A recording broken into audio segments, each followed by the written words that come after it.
Hello বন্ধুরা, কেমন আছেন আপনারা? আপনারা বলেন তো এগুলো কি? জানি অনেকেই আন্দাজ করতে পারছেন। এটা হলো মিষ্টি পান, যে পান খেয়ে গান গেয়েছিল অনেকেই। আমরা গিয়েছিলাম মোংলার একটি ঐতিহ্যবাহী মেলায় অনেক কিছু থাকলেও তার ভিতরে ঐতিহ্য হয়েছে একটি পান। অনেক ভিড়ভাট্টা ঠেলে গেলাম পানের দোকানের কাছে, গিয়ে দাদার সাথে কথা বললাম।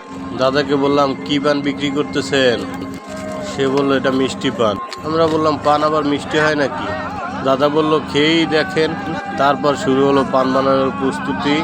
কাজু বাদাম, পেস্তা বাদাম, তারপর নারিকেলের কালো জিরা, চুন, সুপারি, কিশমিশ, আর সর্বশেষ যে আইটেমটা হলো সেটা হলো আগুন।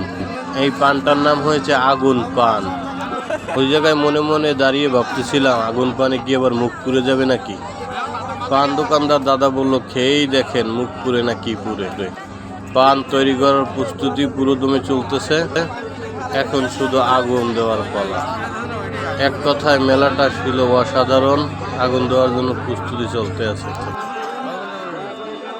দাদার অনেকক্ষণ পান বানানো দেখতে দেখতে আর তর্স হয়েছিল না, কখন আগুন ধরাবে আর কখন আমি পান খাবো।